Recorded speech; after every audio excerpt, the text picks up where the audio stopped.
당신은 누군가를 살인했다는 억울한 누명을 썼고 곧 재판을 받습니다. 재판 시간은 점심시간 직전인 11시 30분.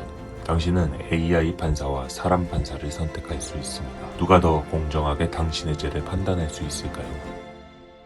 1981년 연방판사 208명에게 16개의 가상사건이 주어졌습니다. 그들에게 주어진 정보는 같았고 주어진 시간도 같았습니다. 하지만 결과는 충격적이라고 할 정도로 달랐습니다. 단지 3개의 사건만이 만장일치로 징역형이 구형됐던 것이죠. 그리고 이 징역형의 수감기간마저도 판사들마다 상당한 차이가 났습니다. 같은 죄를 저질러도 어떤 누구는 1년만 살면 되지만 어떤 누구는 15년을 살아야 하는 상황이었죠.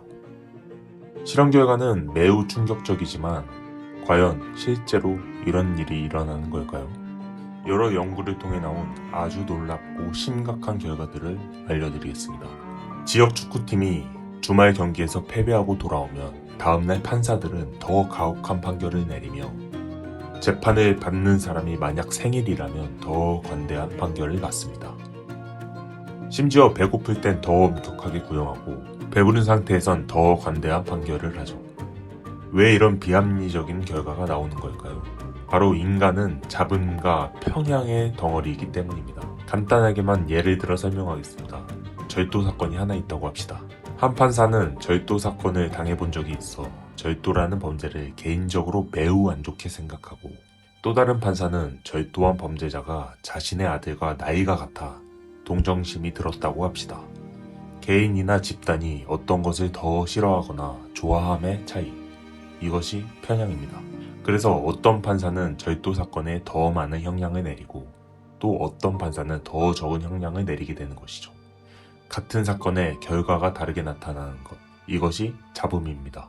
공정해야만 하는 판사들에게 이런 문제가 있다니 실망스러우시죠? 하지만 판사들만의 문제는 아닙니다. 회사 면접관이 더 예쁘고 멋있는 사람을 뽑는 것, 보험회사 직원이 같은 사건의 보험금을 다르게 측정하는 것, 경찰이 흑인에게 더 엄격한 것, 의사들이 같은 환자에게 다른 진단을 내리는 것 등 중요한 결정에 아주 빈번하게 일어나고 있습니다. 상식적으로 모든 인간이 어떤 한 사건에 같은 판단을 내릴 수 있다는 것이 상상이 안 되는 것도 사실이죠. 아니 그러면 이 편향과 잡음이 없어야 더 좋은 공정한 선택과 옳은 결과가 나올 텐데 어떻게 제거할 수 있을까요? 한 가지 방법은 알고리즘을 사용하는 것입니다. 여기서 알고리즘은 컴퓨터에 아주 단순한 규칙을 적용하는 것부터 아주 복잡해서 이해할 수 없는 AI의 알고리즘 모두를 포함합니다. 실제로 진행됐던 연구를 통해 알고리즘이 어떻게 판단할 수 있는지 설명드리겠습니다. 2020년 재판을 받고 있는 사람을 보석으로 풀어줄 건지 구속할 건지 간단한 알고리즘을 통해 결정하는 연구가 진행됐습니다. 보석이 부당하게 거부되면 재판을 받고 있는 사람은 불필요하게 구속을 당하는 것이고 보석이 부당하게 허용되면 재판을 받고 있는 사람은 도주하거나 또 다른 범죄를 저지르게 되는 아주 중요한 판단을 AI도 아니고 간단한 알고리즘이 할 수 있을까요? 일단 연구진은 보석 판단에 중요한 2가지 척도를 정했습니다. 첫 번째 척도는 나이로 나이가 많을수록 실제로 도주할 가능성이 낮다고 합니다. 또한 재판에 출석하지 않을수록 다시 범죄를 저지르곤 하기 때문에 두 번째 척도는 재판의 출석률로 결정했습니다. 즉, 이 간단한 알고리즘은 나이와 재판 출석률만을 다져 보석 여부를 판단한 것이죠. 결과는 어땠을까요? 보석 후 범죄 혹은 도주 확률을 확인했을 때 보석 판사보다 알고리즘이 더 정확했다고 합니다. 아니 그럼 알고리즘한테 맡기지 말고 재판 출석률과 나이를 따져 사람이 결정하면 되는 거 아니야? 라고 생각하는 분이 있을 것 같습니다. 과연 그렇게 한다면 판사는 잡음과 편향에서 벗어날 수 있을까요? 사람의 외모, 오늘의 기분, 몸 상태 등에 영향받지 않고 순수한 판단을 할 수 있을까요? 비슷한 시기, 샌드 멀레이너슨이 이끄는 또 다른 연구팀은 간단한 알고리즘이 아닌 더 복잡한 AI 모델로 보석 여부를 판단하는 연구를 진행하고 있었습니다. 이 AI 역시 인간 판사보다 더 정확했으며 가장 중요한 점은 판사들이 걱정했던 인종적 공정성을 희생시키지 않았다고 합니다. 왜냐하면 인종적 데이터는 학습 데이터로 사용하지 않았기 때문이죠.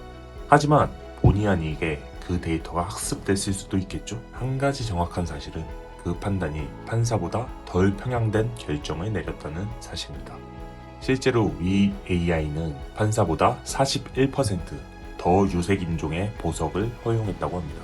자, 그럼 이제 알고리즘은 인간보다 더 정확하고 공정한 판단을 내린다는 것을 알았습니다. 그런데 왜 우리는 이런 정확한 알고리즘을 사용하지 않을까요? 왜냐하면 사람은 자신의 판단과 직관을 신뢰하도록 만들어졌기 때문입니다. 또한 중요한 결정을 기계에게 맡기는 행위가 왠지 모르게 안 된다고 느껴지기 때문입니다. 그렇다면 다시 처음 질문으로 돌아가 보겠습니다. 당신은 살인 누명을 썼고 재판 시간은 점심시간 직전인 11시 30분. 당신은 AI 판사와 사람 판사 중 어떤 판사를 선택하시겠습니까? 오늘의 이야기는 여기까지입니다. 오늘의 이야기가 도움이 되셨다면 구독과 좋아요 부탁드립니다. 저는 더 재밌는 인간에 관한 이야기로 찾아뵙겠습니다.